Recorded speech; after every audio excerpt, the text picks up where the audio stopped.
video, we'll be asking concert pianist Nurry Lee about her experience in the process of learning a new composition. Each new composition that Nurry learns will have a new and unique challenge. Nevertheless, there are commonalities that may apply to all compositions new to the pianist. Today we asked Nurry to address, in particular, Scarlatti's Baroque Sonata in D major K119. This piece was written for harpsichord, clavinet or possibly early hammer action keyboard in the 18th century before the birth of the modern piano. For this reason, there is scope for Nurry to interpret a performance while playing on this modern Bösendorfer piano. First of all, I'm asking Nurry to tell us where the process starts when confronted with a new composition. So if I was learning this piece from scratch, I'd start from the score and maybe just sight read from the beginning to the end as best as I can, just roughly, just to get an idea of the piece and idea of how it goes, an idea of the feel of the music.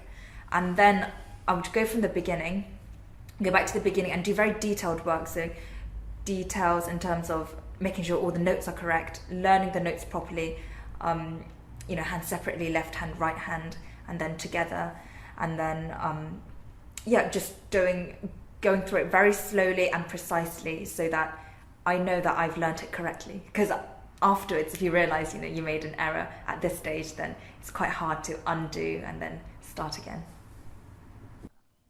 Can you talk to us how you visualise the structure of the composition, maybe in terms of chord structure and other landmarks within the piece? So as I'm learning the piece as well, I'd sort of analyse the harmony of the piece so that then I can digest it easier and so I can understand the harmonic language of the music. So when it starts at the beginning in D major, so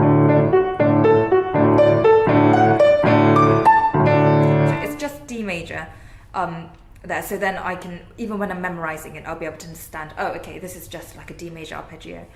And with Scarlatti, the chords, the harmony is pretty clear. And then in the start of the next section, I see that goes, it goes to E major and then go to A major, and then it starts in A minor there. So I have in my mind these sort of landmarks of the harmony that I can pick up on as we go through the music. Can you now tell us something about the time and effort that is needed to be attributed to learn such a piece? So if I had to bring this piece, like a fresh new piece, to a performing standard, it would take me about 6 weeks, I'd say, give or take around that time, and practicing it every day consistently, and probably spending about an hour and a half on it a day. So I would need to learn the notes, pretty detailed. I'd probably focus on a page a day, making sure all the technique is there, all the notes are there, and then my interpretation of the music is there, and then also the memory, and then making it stylistic and making it interesting. Nurry, can you now show us some examples of how you address mastering certain techniques within the piece, addressing matters such as jumps, left and right hand runs, and repetitive notes and trills? So straight away I can see in the left hand there's a run at the start. So this run, it's just a D major run starting on the A, which is a bit confusing, but I'll probably have to write in some fingering that would make it work, and then practice the run, slowly in rhythms, as usual, as like a scale practice, as I'd practice scales. Same with, there's also another run in the right hand coming down. So it runs down and then goes into a trill. So I'd have to practice making the notes even so that one of the notes isn't sticking out. With our fingers, we don't want the thumb to be too heavy, to make a nice along one line. Again, finding some fingers and making sure it's even as it goes down into the trill. So those are the runs. And now, how about broken chords and arpeggios? So there's a lot of broken chords in this piece as well, and especially in the right hand, it's quite tricky. So here.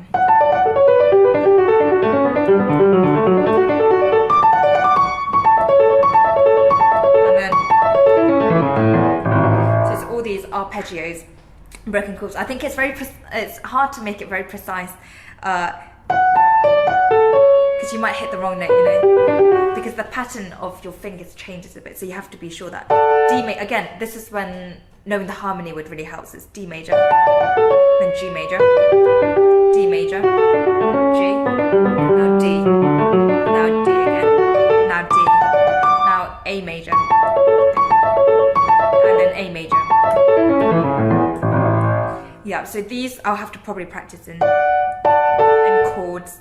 Have to practice, you know, your fingers hitting the correct note at all times, and then practice staccato, and then slowly, and then quickly, and then changing up the practice there. Thank you. And how about examples of repetitive notes? So another quite technical part of this piece is the repeated notes.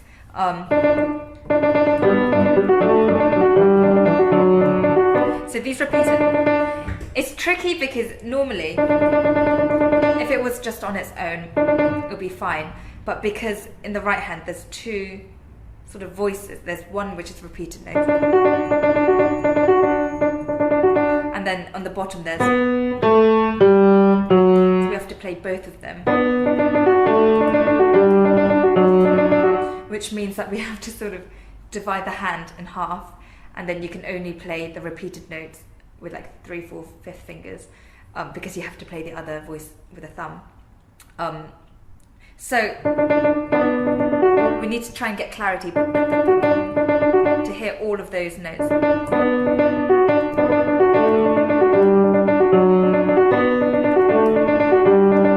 So I use the 4, 3 fingers. So you just have to practice, like very short. You have to practice having sharper fingers there, just really gripping the keys there. Can you now show us examples of the bars with trills? So there's another long section in this music in the middle where it's just a selection of trills in the right hand. So it's just trill after trill after trill. So it's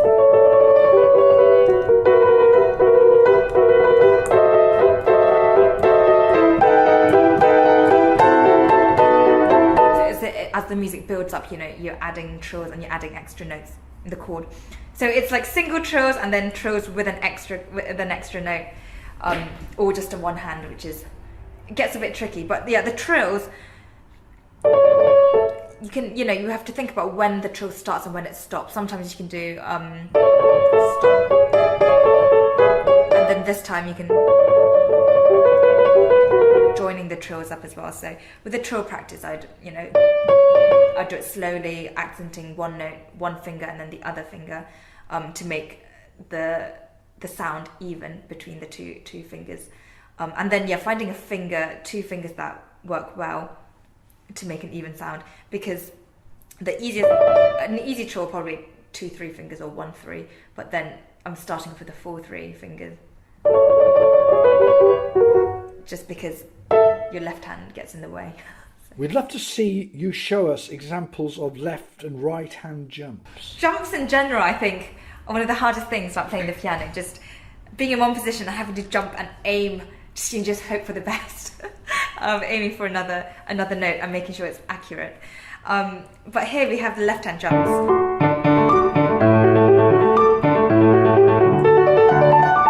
And then again, right hand jumps. So we have these jumps that go from one side of the piano to the other.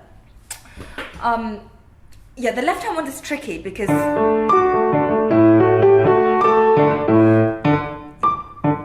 it jumps to 1, 2, 3, 4. It's like a 4-octave jump there, and it's just it just goes to the D. So the way I practice I'd practice, doing like 5 octaves to make it slightly harder. And then you just have to make the movement, the horizontal movement, very quick. So you just practice moving your hand so it's on top of the note. On top of the note you have to play it, and then moving it back faster. So yeah, so it's not just going up, it's also coming down that we have to be precise about. So yeah, that one's tricky. Could you tell us in general terms about voicing and texture within the piece? So I'm going to talk a bit about voicing and texture in this piece of music, because in general in piano music there's so many notes while you play the piano that we have to sort of decide which one is more important than the others, so that our ear can sort of latch on to like one line rather than like so many lines. An example of this is here in the repeated notes. There's 3 voices going on: the top repeated notes, and then the middle. So it's like a kind of a horn sound. So these 2 together.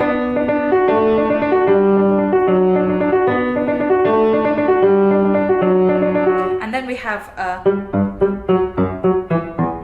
like a little cello, giving it a bit of a dance-like feel. So then you add all 3 together.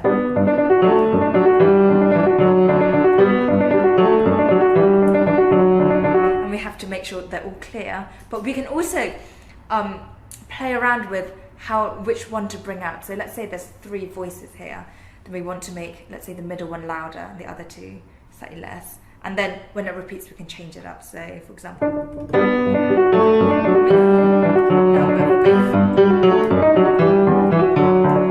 so that's just an example of how we can play around with the voicing, but how we have to organise the texture of the music.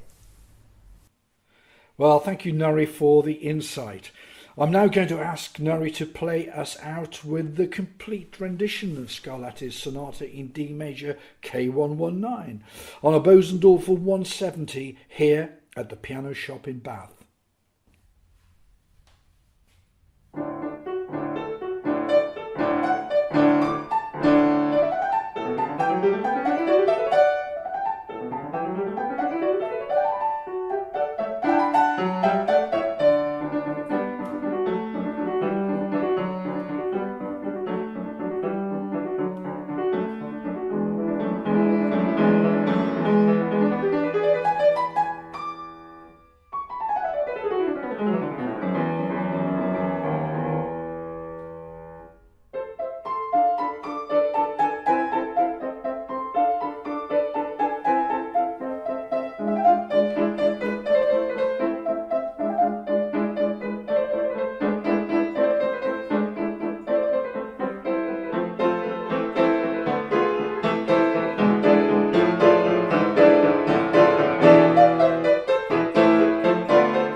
you.